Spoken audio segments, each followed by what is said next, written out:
Aqui estamos para mais uma aula do nosso curso de Teologia do Progresso Espiritual. Que todos estejam na paz de nosso Senhor Jesus Cristo e sob a proteção do manto de nossa querida Mãe, Nossa Senhora. Iniciemos com a nossa oração ao Divino Espírito Santo. Divino Espírito Santo, amor do Pai e do Filho, inspirai-me sempre o que devo pensar, o que devo dizer, o que devo calar, o que devo escrever, como devo fazer para obter a vossa glória, o bem das almas e minha própria santificação. Glória ao Pai, ao Filho e ao Espírito Santo, como era no princípio, agora e sempre. Amém. Hoje daremos início ao novo assunto, que é o da tibieza, que tem grande relevância, como veremos logo a seguir. A tibieza é, na verdade, como se fosse uma enfermidade espiritual, uma doença espiritual, e que pode acontecer em qualquer fase da nossa vida espiritual. Costuma atacar principalmente aos principiantes depois que adquiriram um certo fervor, ou as pessoas que estão na fase da via iluminativa. Ela, como acabei de dizer, pressupõe um certo fervor anterior, ou seja, uma conversão mais profunda, mais forte. Elas não são aquelas almas retardatárias que nunca se desenvolvem, nunca tiveram um progresso espiritual. A tibieza era considerada com aquelas pessoas que já algum dia tiveram um fervor mais forte por Deus, pelas coisas de Deus, pela igreja, etc. Essa doença, essa enfermidade espiritual consiste, na verdade, num relaxamento espiritual, que vai paralisando as energias da vontade e inspirando horror ao esforço. A pessoa não quer mais se esforçar, cansou, não tem mais vontade, tem preguiça, tem a assídia, a preguiça espiritual, né? Então isso constitui uma espécie de um torpor, né? A pessoa não tem mais vontade de nada e vai piorando, vai escorregando pouco a pouco, vai diminuindo a energia espiritual que ela tinha antes. Não se trata ainda, muitas vezes, da morte espiritual, mas acaba conduzindo à morte espiritual, porque produz esse enfraquecimento e com uma série de consequências, como já vamos ver logo a seguir. A causa da tibieza, quais são as causas? A principal delas é o que eles chamam de alimentação espiritual defeituosa, ou seja, o que faz nos manter com força espiritual são os próprios exercícios espirituais. Do que estamos falando? Das mesmas coisas que já repetimos inúmeras vezes. A oração constante, né? Mortificações e penitências, e essas são as principais. Depois, todos os outros também muito importantes, leituras espirituais, exames de consciência, cumprimento dos deveres de Estado, o exercício das virtudes, os sacramentos, né? Tudo isso, a pessoa, se ela não continua alimentando isso dentro dela, ela vai realmente enfraquecendo a alma, a sua alma espiritualmente. Na verdade, o que acontece? Ela, às vezes, ainda muito apegada à parte sensível, ela acaba percebendo ou não sentindo mais que os exercícios espirituais lhe trazem proveito, ou principalmente gosto. E às vezes aquilo se torna enfadonho e começa a abreviar esse exercício e até suprimir. Ela vai diminuindo pouco a pouco. Também começa a negligenciar, fazer eles com um desleixo e deixa-se levar às vezes por distrações voluntárias e não reage contra essas distrações. Então tudo isso vai produzindo a tibieza. E assim, com essa diminuição, acaba enfraquecida, já não se esforça mais para adquirir as virtudes e, ao mesmo tempo que isso vai acontecendo, os vícios e as más inclinações antigas começam a ressurgir, tendem a reaparecer. Aquilo que ela já havia renunciado, coisas do passado, a vida mundana, isso começa a reaparecer e tornar-se novamente forte na vida dela. E o resultado de tudo isso é uma espécie de torpor, uma anemia espiritual que acaba preparando a invasão das concupiscências, da chamada tríplice concupiscência. Só lembrando, né, a concupiscência dos olhos, a concupiscência da carne e a soberba da vida, que são a tríplice concupiscência lá da carta de João. Ou seja, as três andam juntas. Então as tentações não são mais repelidas com a devida energia. Às vezes começa a criar apegos, cometer imprudência, começa a se brincar com o perigo, se aproximar cada vez mais de coisas pecaminosas, multiplicam seus pecados veniais. e dos quais a pessoa não tem o devido arrependimento. Ah, é só um pecadinho venial, todo mundo faz. A pessoa vai querendo se convencer que não tem problema algum. Ao mesmo tempo, o orgulho renova os ataques. A alma começa a se comprazer em si mesma, das suas boas qualidades, dos seus triunfos, e começa a dar valor muito a essas coisas. E para exaltar-se, ainda compara-se com outros que são ainda mais relaxados que ela. Não, todo mundo é tão relaxado, tão pior do que eu faço isso, faço aquilo, sou melhor que eles ainda, um pecadinho venial aqui, outro não importa, e assim vai escorregando. Também a cobiça ressurge novamente. O dinheiro para segurar mais os prazeres, para luzir mais intensamente, ela precisa de dinheiro, etc. Né? E também esses pecados veniais vão se tornando constantes, e muitos, e cada vez mais deliberados, e não são mais censurados pela consciência. A pessoa não tem o devido arrependimento dos pecados veniais deliberados, né? Principalmente os deliberados nós estamos tratando aqui.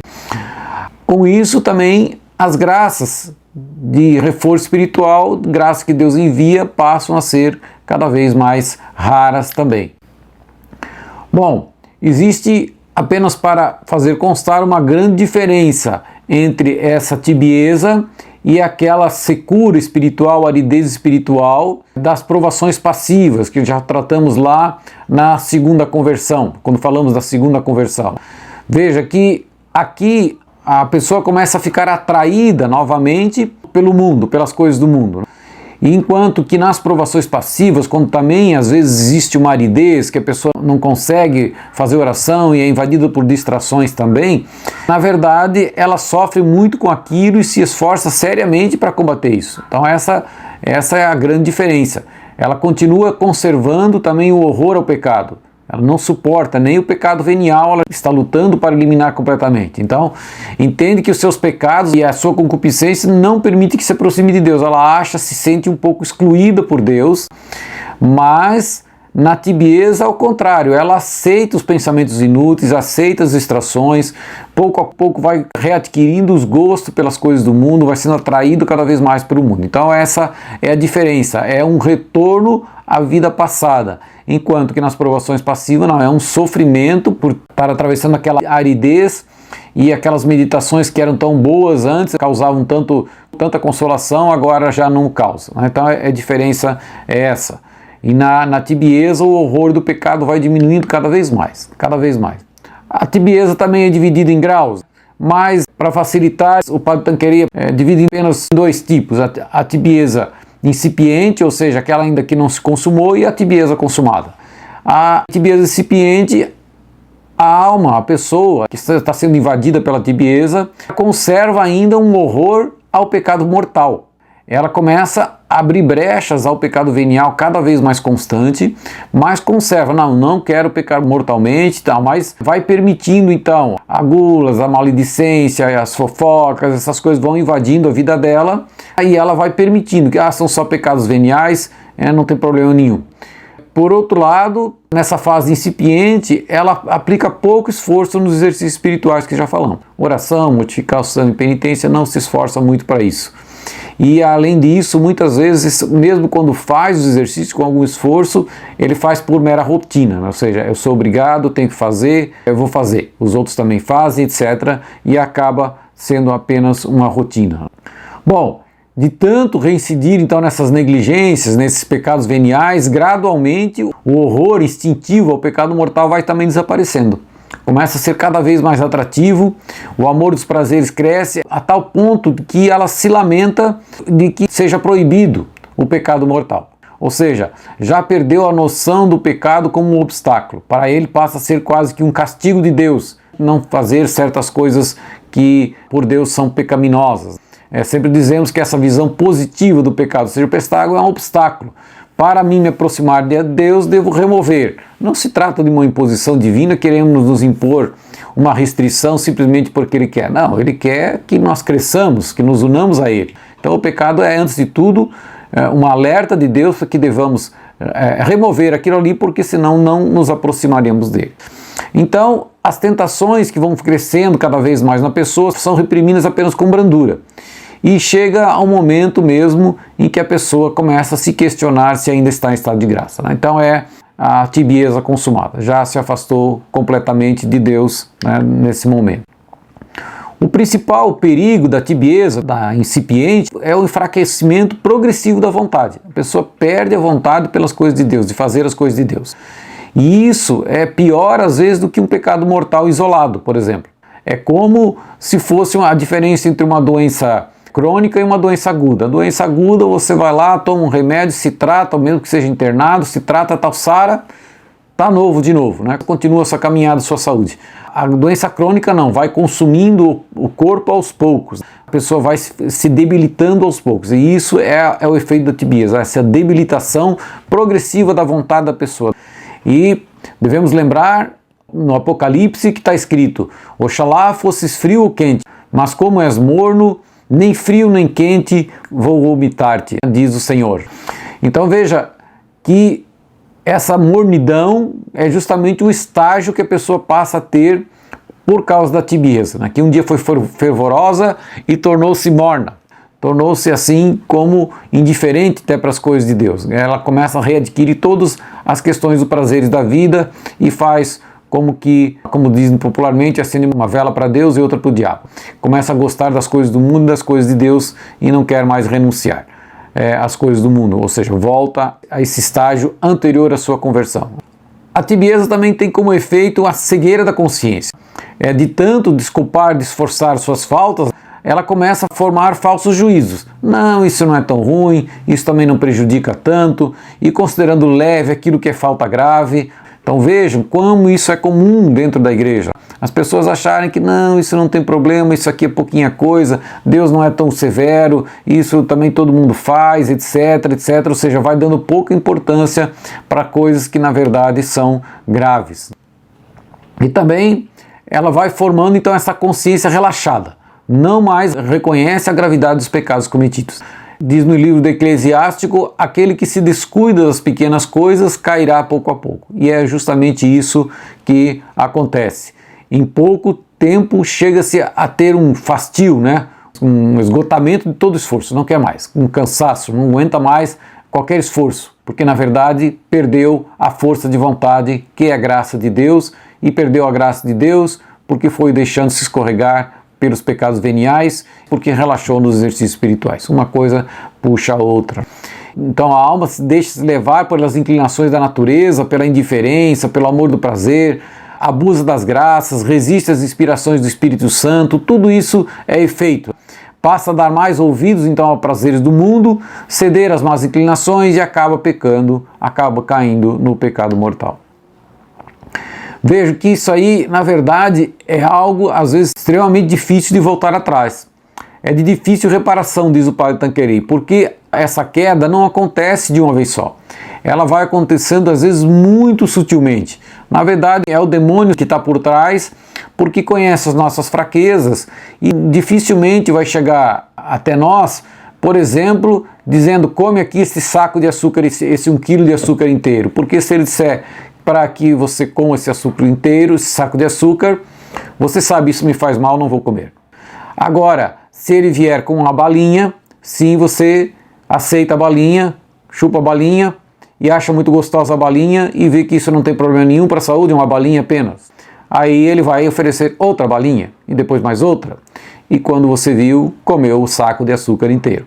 Então, é pouco a pouco, é muito sutil, vai acontecendo muito devagar. E por isso que às vezes é difícil voltar atrás. A pessoa se ilude pensando que é só um pecadinho venial, só uma coisinha de nada, não tem problema nenhum. E com isso vai falseando a consciência, vai entorpecendo a consciência, considerando aquilo, também um pecadinho venial, outro ali também não tem problema nenhum, é só pecado venial.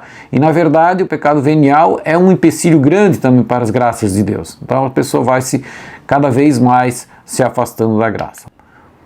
Bom, e o que fazer então?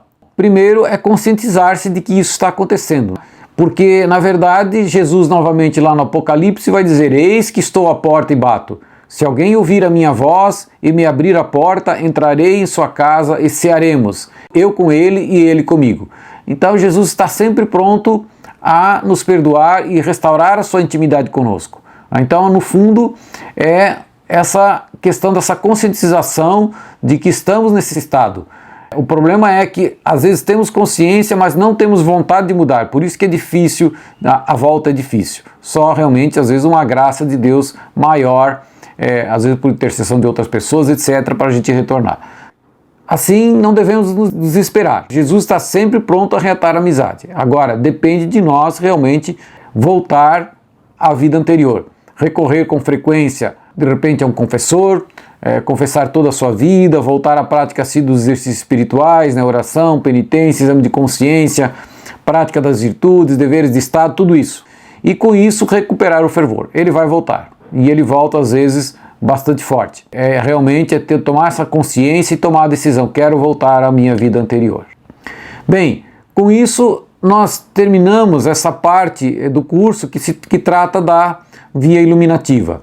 Só para fazer uma pequena síntese da via iluminativa, é aquela fase, né, a via iluminativa em que Jesus passa a ser o centro dos nossos pensamentos, dos nossos afetos, de toda a nossa vida. Ou seja, o centro sai de nós mesmos, eu voltado para mim mesmo, para a minha satisfação, mesmo nas coisas espirituais, e migro o centro da minha vida para Jesus, para as coisas de Deus. Esse é o grande propósito da vida espiritual. Então, por isso, nesse sentido, é que há uma necessidade de que a nossa oração se torne afetiva. Quanto mais temos afeto pela pessoa, mais nos sacrificamos por ela. Então, Jesus passa a estar diante dos nossos olhos para adorá-lo de coração, com todo o nosso ser, com toda a nossa alma. E isso só acontece quando desenvolvemos afetos. E o afeto só se desenvolve com a oração, com a meditação, com o início da oração contemplativa, como já falamos. Também nessa fase é que praticamos as virtudes teologais morais. E a prática dessas virtudes vai nos aproximando cada vez mais de Deus e abre espaço para a prática das virtudes teologais. Então, primeiramente, nos atemos às virtudes morais e depois às virtudes teologais. Primeiro é preciso, então, disciplinar as nossas faculdades e uni-las a Deus. É o que fazem as virtudes morais. Então, a prudência nos faz refletir, agir, consultar as pessoas, aconselhar-se com os seus representantes legais, estudar, meditar antes de agir e agir com prudência. A justiça faz respeitar os direitos de Deus, o direito do próximo, aproxima-nos da justiça de Deus, faz-nos praticar a obediência, a religião. A fortaleza direciona as nossas energias para os bens sobrenaturais, difíceis de alcançar. Leva-nos a praticar também a constância, a paciência. A temperança nos ajuda a amortecer prazeres proibidos, como a gula e a luxúria, e também subjuga o nosso orgulho com a humildade, que é tão importante a humildade, e a ira com a mansidão. Daí entramos nessa segunda fase, que nos une diretamente a Deus através das virtudes teologais, né? A fé submete o nosso intelecto a Deus, faz-nos compartilhar do pensamento divino. Aderimos pela fé ao pensamento divino completamente. A esperança nos desapega-nos das coisas terrenas cada vez mais. Temos a perspectiva do céu. Nada na terra tem valor. E isso a esperança produz em nós, né? Confiamos também em Deus poderoso, um auxílio necessário, poderoso para fazer cumprir suas promessas, de me elevar um dia até Ele, de me santificar. E, por fim, a caridade que nos faz amar a Deus por si mesmo, porque Ele é infinitamente bom, e amar ao próximo porque é um reflexo das perfeições divinas. Amar ao próximo por Deus. Aí a caridade, então, une a nossa alma inteiramente a Deus. Como já falamos, a caridade é a virtude mais unitiva. E também, sem dúvida, no decorrer desse progresso espiritual, acontecem então esses ataques do inimigo, a tríplice concupiscência que sutilmente tenta infiltrar-se, vai buscando a brechinha, o demônio vai buscando uma brechinha onde ele pode se filtrar, se aninhou em algum lugar, ali vai trabalhar para conseguir que nós recuemos, voltemos atrás, que é o efeito que explicamos nessa aula, que é a tibieza. Agora, se estivermos vigilantes, isso aí a pessoa percebe. Opa, está acontecendo isso, ela já reage imediatamente e até tira proveito disso, para se confirmar na virtude. E o importante é saber, se Deus é por nós, quem será contra nós? Quem será contra nós? Ou seja, lutando, estando sempre unido a Deus, praticando os exercícios espirituais, tendo esse desejo de Deus constantemente, não há quem nos segure. Deus vai nos erguer, vai fazer superar nossos defeitos, as nossas fraquezas e vai nos santificando. E com tudo isso, começam a se preparar as alegrias para a união de vida, para a terceira fase da vida espiritual, que chama-se via unitiva, da qual começaremos a tratar na aula seguinte. Era o que tínhamos para falar hoje. Agradecemos a atenção de todos. Seja louvado nosso Senhor Jesus Cristo. Muito obrigado.